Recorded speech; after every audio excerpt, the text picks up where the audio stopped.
church hall at Christchurch.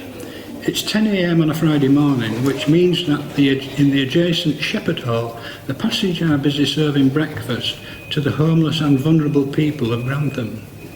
I'm joined by Mary Howard, who heads up this team of volunteers. Mary is going to explain the valuable role of the local charity and why it's called the Passage.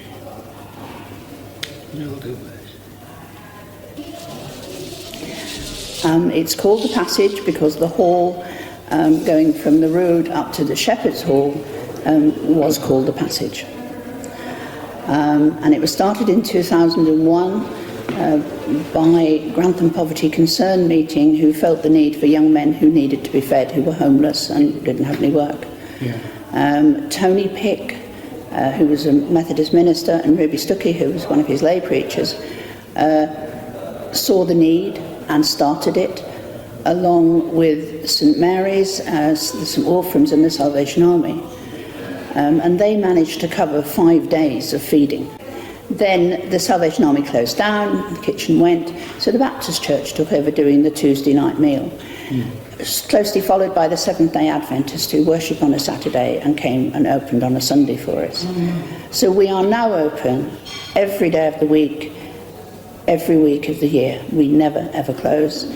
It is attended by volunteers. Everyone is a volunteer. We're all under the umbrella of Grantham Poverty Concern, and we meet once a month and we discuss the problems we've got, the troubles we might have, and it is all dealt with at that meeting.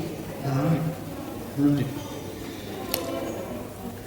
And in terms of the food, you serve up breakfast, is that? We do breakfast here. Breakfast is served most of the time most of the time it's a breakfast, apart from the Thursday lunchtime where St Wolframs do a lunch meeting, and on Tuesday night, Andy Madison at the Baptist Church, they serve a proper cooked meal with pudding. Right. And roughly how many users have you here, people coming off the street? 40. We did do 47 on Monday, but it varies between 40 is the main bit that we do. And of course they're not just homeless. Very few of them are homeless. Right. We do a lot of sofa surfers who have nowhere to go, mostly young men who can't be found a room to stay. We do the vulnerable who are the addictions. We have those come in. We do an awful lot of mental health now, an awful lot, because there's nowhere for them to go. So they come in.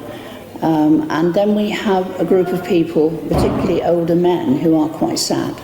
And perhaps mother has died and they've been left in the house. They have a house to live in, they have money, but they've got no one to say good morning to them. And so they'll come in and have their porridge or whatever is going, and and have someone to talk to. And I think that's the main thing of the Passage, that they have a listening ear, which was what Ruby Stuckey, when she started it, they must have a listening ear. And that's what we do. So they're given not just a meal, but a lot of support. Yes, and clothes. And I do have a lady here this morning who used to work for the CAB, and she does all the benefit advice and anything else that is needed. The Passage is one of those charities which is applauded by everyone who hears of it, fulfilling an urgent need for the homeless and vulnerable here in Grantham.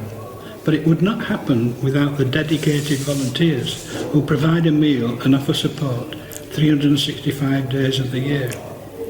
Mary, it's been a real pleasure talking to you this morning, and I'd like to thank you very much for giving up your time. Thank you. Thank you. Mary handed me this note which was passed to her by one of her clients, and it's an interesting little note. It reads, "A place where you are embraced with love, compassion and empathy, a shining light in the local community." And it's signed Chris. I just thought they were lovely words.